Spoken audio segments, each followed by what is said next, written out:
सभी भक्तों और ईश्वर की संतानों को मेरा कोटि कोटि प्रणाम। बाबा भोले सबका कल्याण करें तथा सबकी मनोकामनाओं को पूर्ण करें, ऐसी आशा है तथा प्रार्थना है बाबा भोले से।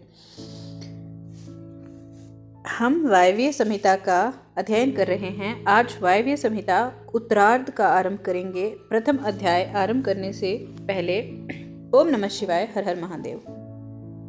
प्रथम अध्याय श्री कृष्ण की पुत्र प्राप्ति। संसार के सृष्टिकर्ता, पालनकर्ता और संहारकर्ता भगवान शिव को प्रणाम कर सूत जी बोले, हे ऋषिगणों, मैंने आपके द्वारा पूछी गई हर कथा आपको सविस्तार सुनाई है। ये सभी कथाएं अंतःकरण की कालिमा को नष्ट करने वाली हैं। शुद्ध अंतःकरण द्वारा ही देव लीलाओं के रहस्य खुलते हैं तथा उनके प्रति निष्ठा जागती है। बिना देवोपासना से शिव तत्व को नहीं जाना जा सकता। ऋषिगणों, आप कथा रसिक हैं, ये मैं जान गया हूँ। अब आगे आप किस कथा के विषय में सुनना चाहते हैं? सूत जी के प्रश्न को सुनकर ऋषि बोले, हे सूत जी, भगवान श्री कृष्ण ने उपमन्यु को दर्शन देकर उन्हें पाशुपत व्रत करने की आज्ञा प्रदान की, परंतु इस व्रत का ज्ञान उन्हें कैसे मिला? ये बात सुनकर वायुदेव बोले, हे ऋषियों, श्री कृष्ण ने अपनी इच्छा अनुसार अवतार लिया है और फिर सांसारिक मनुष्यों की भांति पुत्र कामना की प्राप्ति हेतु तपस्या करने मुनियों के आश्रम में पहुंचे। वहां उन्होंने जटाजूट धारण कर भस्म रमाए, त्रिपुंड का तिलक लगाए मुनि उपमन्यु को देखा। श्री कृष्ण ने उनकी 3 परिक्रमा की तथा प्रणाम करके उनकी स्तुति करने लगे। उपमन्यु जी ने श्री कृष्ण को त्रायुष्यम जमदग्ने मंत्र देकर 12 महीने तक पाशुपत व्रत धारण कराया और पाशुपत व्रत का ज्ञान दिया। श्री कृष्ण ने आश्रम में रहकर 1 वर्ष तक कठोर तप किया। तब प्रसन्न होकर भगवान शिव ने देवी पार्वती सहित उन्हें दर्शन दिए। शिवजी ने श्री कृष्ण की तपस्या से प्रसन्न होकर उन्हें पुत्र प्राप्ति का वरदान दिया और अंतर्ध्यान हो गए। वर के प्रभाव से श्री कृष्ण को अपनी पत्नी जाम्बवंती से साम नामक पुत्र की प्राप्ति हुई। वायव्य संहिता उत्तरार्ध दूसरा अध्याय शिव गुणों का वर्णन। वायुदेव बोले, हे महामुनियों, एक दिन श्री कृष्ण जी ने उपमन्यु मुनि से कहा, हे महर्षि, आप मुझे देवादिदेव महादेव शिव के पाशुपत व्रत के ज्ञान को बताएं। पशु कौन हैं और वे किस रस्सी से बंधे हैं और उससे कैसे मुक्त होते हैं? शिवजी पशुपति कैसे कहलाए? कृपा कर मेरी इन जिज्ञासाओं को शांत करें। श्री कृष्ण के इन प्रश्नों को सुनकर उपमन्यु बोले, हे श्री कृष्ण, इस संसार में ब्रह्मा से लेकर सभी स्थावर जीव सर्वेश्वर शिव के ही पशु हैं। शिव के ही उनके स्वामी हैं, इसीलिए उनके आधिपत्य होने के कारण वे पशुपति कहलाते हैं। भगवान शिव द्वारा रचित सभी पशु मोह माया की दृढ़ रस्सियों से बंधे हैं। इसी रूप में संसारी व्यक्ति जब मोह ममता आदि के पाश से मुक्त होने का प्रयास करता है तो वे और भी बुरी तरह उसमें बंधा और फंसता जाता है। कोई केवल सांसारिक साधनों द्वारा पाश से मुक्त नहीं हो पाता, इसके लिए भगवान शिव की कृपा आवश्यक है। अपने भक्तों की आस्था, श्रद्धा और भक्तिपूर्ण उपासना देखकर वे उन्हें माया रूपी रस्सियों से मुक्त कर देते हैं। माया के 24 तत्वों से ही जीव बंधा रहता है। अपने जीवों के इन बंधनों में बांधने वाले स्वयं भगवान शिव ही हैं। वे उन्हें विषयों में बांधकर उनसे अपने कार्य करवाते हैं। जो इन विषयों में आसक्त होकर भोगों की कामना से व्यवहार करता रहता है, वे पशुता से मुक्त नहीं हो पाता। जिससे संसार के भोगों में रस नहीं मिलता, वे शिव कृपा से इन पाशों से मुक्त हो जाता है। महेश्वर संसार का अनुशासन चलाते हैं तो ब्रह्मा जगत का बाहर से पालन करते हैं और हव्य कव्य भी ग्रहण करते हैं। जल जगत में जीवन भरता है तो पृथ्वी जगत को धारण करती है। दैत्यों का संहार स्वयं भगवान शंकर करते हैं। देवेंद्र स्वर्ग का संचालन करते हैं। वरुण जल पर शासन करते हैं। ये सब कार्य त्रिलोकीनाथ भगवान शिव को बताए मार्ग पर चलकर संपन्न होते हैं। शिवजी का पूजन सद्गति प्रदान करता है। निष्काम भाव से की गई शिव आराधना मनोकामनाओं को पूर्ति के साथ मुक्ति का साधन भी बनती है। तीसरा अध्याय अष्टमूर्ति वर्णन। मुनि उपमन्यु बोले, हे श्री कृष्ण, भगवान शिव के सगुण साकार मूर्त रूप का विभिन्न ध्यानों में नाना प्रकार का वर्णन किया गया है। ये शिव के व्यष्टि रूप हैं। भगवान शिव ने स्वयं की अंगभूता आदि शक्ति से जब इस सृष्टि की रचना की, उसके बाद वे संपूर्ण ब्रह्मांड में व्याप्त हो गए। शिव ने ही सृष्टि के रूप में अपना विस्तार किया, इस तरह भी कहा जा सकता है। भगवान शिव अपनी मूर्तियों से ब्रह्मांड में व्याप्त हैं। ब्रह्मा, विष्णु, रुद्र, महेश, सदाशिव शिवजी की ही प्रतिमाएं हैं। ईशान पुरुष, अघोर, वामदेव और सदोजात इनकी 5 मूर्तियां हैं। ईशान मूर्ति क्षेत्रज्ञ है। पुरुष स्थानु मूर्ति है। अघोर मूर्ति बुद्धि तत्व को धारण किए है। देवादिदेव महादेव की वामदेव मूर्ति अहंकार की अधिष्ठात्री है। सदोजात मूर्ति शिवजी के हृदय में निवास करती है। ईशान मूर्ति श्रोत्र, वाणी और शब्द आकाश की अधिष्ठात्री है। ईश्वरीय मूर्ति हस्त, स्पर्श और वायु की अधिष्ठात्री है। अघोर मूर्ति नेत्र, चरण रूप अग्नि की अधिष्ठात्री है। वाम मूर्ति रस, जल की अधिष्ठात्री है। भगवान शिव की 8 प्रतिमाएं हैं। जिस प्रकार माला में फूल गुथे होते हैं, उसी प्रकार शिवजी की मूर्तियों में संसार ग्रंथित है।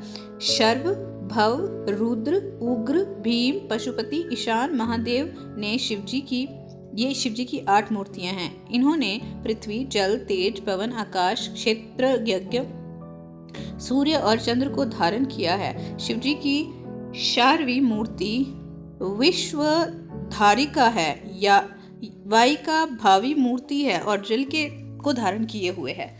तेजोदीत रौद्र मूर्ति जगत में अंदर और बाहर विचरती है। पवन मूर्ति जगत का संचालन करती है। आकाश तिमिका मूर्ति पूरे विश्व में व्याप्त है। पशुपति मूर्ति आत्मा की अधिष्ठात्री है। ईशानी मूर्ति जगत को प्रकाश देती है। महादेव जी की मूर्ति अपनी शीतल किरणों से जगत को तृप्त करती है। 8वीं मूर्ति के कारण सारा संसार विश्व रूप है। इसीलिए शिव जी का पूजन और आराधन भी भय का नाश कर मोक्ष प्रदान करने वाला एवं समस्त कामनाओं को पूरा करने वाला है।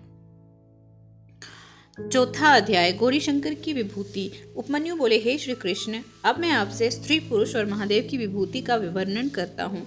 भगवान शिव परम शक्तिमान है। देवी पार्वती उनकी शक्ति है और विश्व उनकी विभूति है। शुद्ध, अशुद्ध, पर, अपर, चेतन, अचेतन सभी स्वाभाविक रूप हैं। शिवजी और देवी पार्वती के वश में ये संसार है।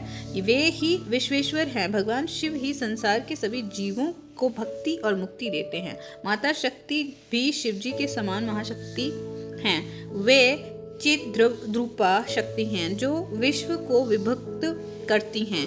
वे ही सभी क्रियात्मक शक्तियों को क्रियान्वित करती हैं।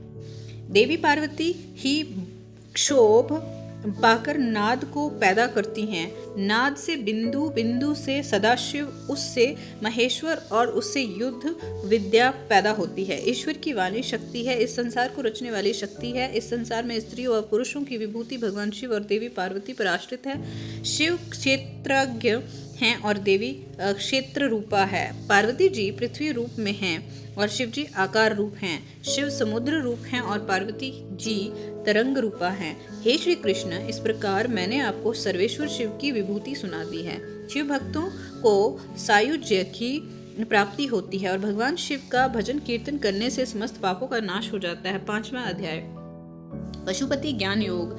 उपमन्यु बोले, हे श्री कृष्ण, इस संसार में सभी जीव मोह माया के पाश में बंधे हुए हैं। इसीलिए भगवान शिव के स्वरूप को जान नहीं पाते। भगवान शिव के अविकल्प प्रभावों का वर्णन ऋषि मुनिगण करते हैं। भगवान शिव को अपर पर ब्रह्मा रूप में ब्रह्मात्मक, अनादि अनंतर रूप में महादेव तथा भूत इंद्रिय अंतकर प्रधान विषयात्मक में अपर ब्रह्मा एवं चेतनात्मक परम ब्रह्मा कहलाते हैं। ये बहुत विशाल है और विश्व का विस्तार करने वाला है और ब्रह्मा कहलाता है। विद्या और अविद्या ब्रह्मा के रूप हैं। चेतना और अचेतना विद्या अविद्या के ही रूप हैं।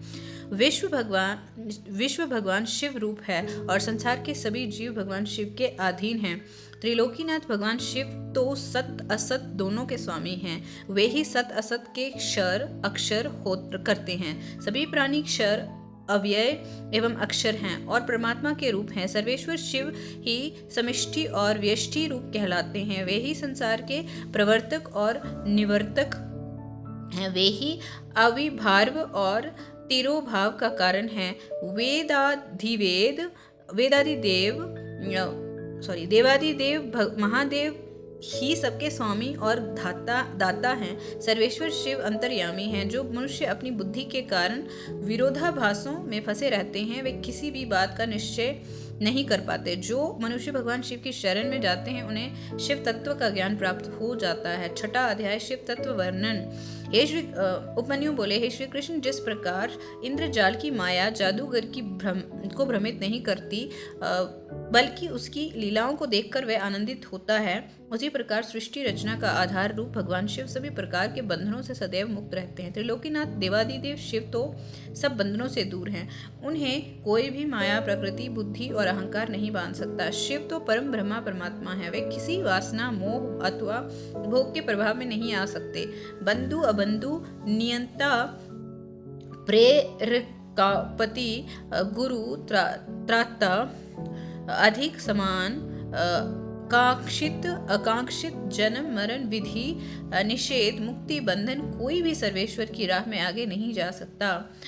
देवादिदेव महादेव सारे संसार में व्याप्त है। सृष्टि से पूर्व शिव थे। सृष्टि रचना के बाद सृष्टि रूप भी शिव है और सृष्टि के खत्म होने के बाद भी शिव ही अवशिष्ट रहेंगे। ये ज्ञान ही समस्त दुखों को समाप्त करने वाला है। यही शिवोपासना और शिवाराधना का प्रतिफल है। सदाशिव के सच्चे स्वरूप को जिस प्राणी ने समझ लिया, वह कभी मोह के वश में नहीं होता। हिरण्यबाहु भी शिव रूप से काल के अग्रभाग हैं। हृदय के मध्य में सर्वेश्वर शिव का ही वास है। तो भगवान शिव का परम भक्त है, उसको संसार में हर मनोवांछित फल की प्राप्ति होती है। 7वां अध्याय शिव शक्ति वर्णन। उपमन्यु बोले, हे श्री कृष्ण, परम ब्रह्मा परमात्मा शक्तिशाली और विलक्षण वाले एक ही रूप हैं। सूर्य किरणों के समान ही उनकी कीर्ति देदीप्यमान है। इच्छा, ज्ञान और क्रिया रूप में उनकी अनेक शक्तियां विद्यमान हैं। इसी शक्ति के फलस्वरूप शिव पुरुष हुए और ज्ञानदायिनी, आनंदमयी देवी पार्वती सूक्ष्म शक्ति कहलाई। प्रज्ञा, श्रुति, स्मृति रूपी शिव विद्या है। भगवान शिव ही वेद हैं। भगवान शिव की शक्ति विश्व को मोहने वाली और मुक्ति प्रदान करने वाली है। अपने हृदय में शिव शक्ति के स्वरूप का ध्यान करने वालों को परम शांति प्राप्त होती है। शिव शक्ति का तादात्म्य संबंध है। मुक्ति की कामना करने वालों के लिए ज्ञान एवं कर्मों की आवश्यकता नहीं है। मुक्ति तो भगवान शिव और देवी पार्वती के प्रसन्न होते ही प्राप्त हो जाती है। भगवान शिव के प्रसन्न होते ही मुक्ति सुलभ हो जाती है। भगवान शिव की भक्ति उन्हें प्रसन्न करती है। देवादिदेव महादेव जी में भक्ति भाव रखने वाले जीवों को मुक्ति मिल जाती है। सांग और अनंग दोनों सेवा भक्ति कहलाती हैं। सर्वेश्वर शिव की ध्यान साधना करने से समस्त कामनाएं पूर्ण होती हैं। तप, कर्म, जप, ज्ञान, ध्यान और चंद्रयान व्रत तप हैं। परमेश्वर शिव का नाम जपने व चिंतन करने से भगवान शिव की कृपा प्राप्त होती है। शिव शास्त्रों में भी इस ज्ञान का वर्णन है। 8वां अध्याय व्यासावतार। श्री कृष्ण बोले, हे महर्षि, अब आप वेदों का सार सुनाए। ये सुनकर उपमन्यु बोले, हे श्री कृष्ण, जब सर्वेश्वर शिव ने सृष्टि का निर्माण करने की इच्छा की, उस समय उन्होंने सर्वप्रथम ब्रह्मा जी को पैदा किया और उन्हें सृष्टि रचने का उपदेश दिया। ब्रह्मा जी ने वर्ण और आश्रम की व्यवस्था की। फिर आज्ञार्थ सोम रचना की। सोम द्वारा स्वर्ग बना। तत्पश्चात सूर्य, पृथ्वी, अनल, यज्ञ, विष्णु और इंद्र आदि देवता हाथ जोड़कर उनकी स्तुति करने लगे। परमात्मा ने जब देवताओं के ज्ञान का हरण कर लिया था, तब सब देवता भगवान रुद्र से पूछने लगे कि आप कौन हैं। तब रुद्रदेव बोले, हे देवगण, मैं पुराण पुरुष, त्रिकाल बाधित, भूत भविष्य वर्तमान में रहने वाला हूँ। मैं ही सबका नियंता हूँ। ये कहकर रुद्रदेव अंतर्ध्यान हो गए। देवता आश्चर्यचकित होकर देखने लगे। फिर सोम मंत्र से आराध्य भगवान शिव और देवी पार्वती की भी स्तुति करने लगे। देवताओं की स्तुति सुनकर देवादिदेव महादेव जी ने देवी पार्वती सहित उन्हें दर्शन दिए। तब अपने सामने पाकर देवता उन्हें प्रणाम करने लगे। वे और बोले, हे स्वामी, हमें अपने पूजन का विधान सुनाएं। ये सुनकर भगवान शिव ने अपनी चतुर्मुखी तेज रूप का दर्शन कराया। शिव जी का अद्भुत स्वरूप देखकर देवताओं ने शिव जी को सूर्य और देवी पार्वती को चंद्रमा मानकर अर्घ्य प्रदान किया। तब देवताओं को शिव तत्व का अमृतमय ज्ञान देकर शिव पार्वती अंतर्ध्यान हो गए। 9वां अध्याय शिव शिष्यों का वर्णन। श्री कृष्ण बोले, हे मुनिवर, मैंने सुना है कि देवादिदेव परमेश्वर शिव हर युग में लोक कल्याण के लिए अवतार लेते हैं। इन अवतारों में उन्होंने किसे अपना शिष्य बनाया है, उनके विषय में बताएं। तब मुनि उपमन्यु बोले, श्री कृष्ण जी श्वेत सुतार, मदन, सुहोत्र, कड़क,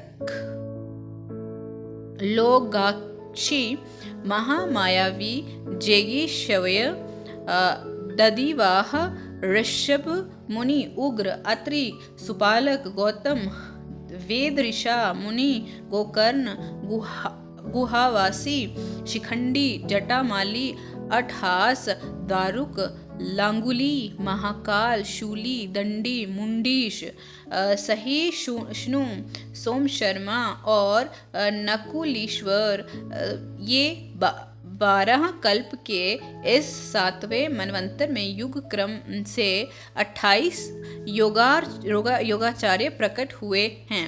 इनमें से प्रत्येक के शांत चित्त वाले 4 शिष्य हुए हैं, जो श्वेत से लेकर ऋष्या पर्यंत बताए गए हैं। मैं उनका क्रमशः वर्णन करता हूँ, सुनो। श्वेत, श्वेत शिख, श्वेताश्व, श्वेत लोहित, दुंदुबी, शतरूप, रचीक, केतुमान, विकोश, विकेश, विपाश, पाशनाशन, सुमुख, दुर्मुख, दुर्गम, दुरतिक्रम, संत कुमार, सनक, सनंदन, सनातन, सुदामा, विरजा, शंख, अंडज, सारस्वत, मेघ, मेघवाह, सुवाहक, कपिल, आसुरी, पंचशिख, वाशकल, पराशर, गर्ग, भार्गव, अंगिरा, बलबंधु, निरामित्र,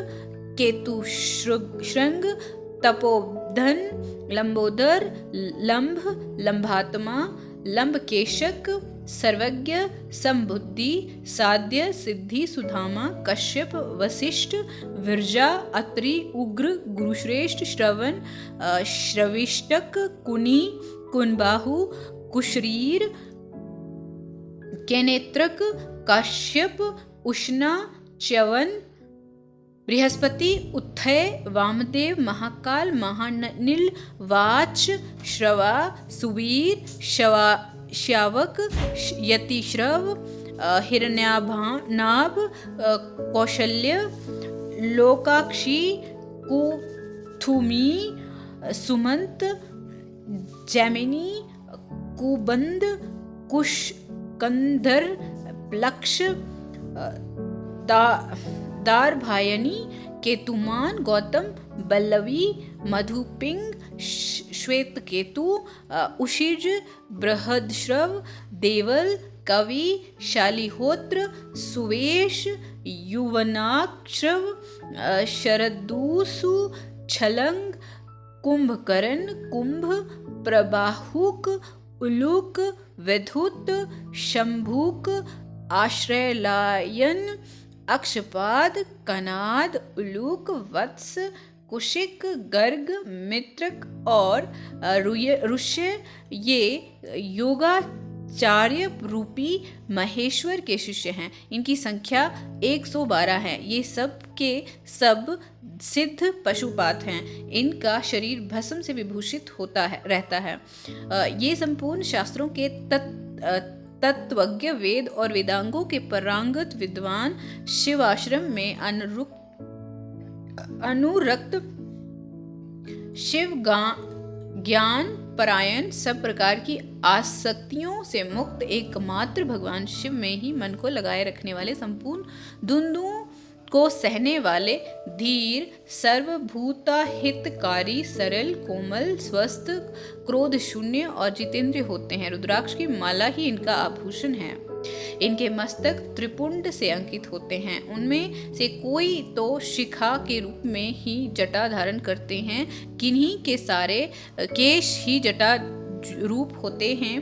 कोई कोई ऐसे हैं जो जटा नहीं रखते और कितने ही सदा माथा मुड़ाए रहते हैं।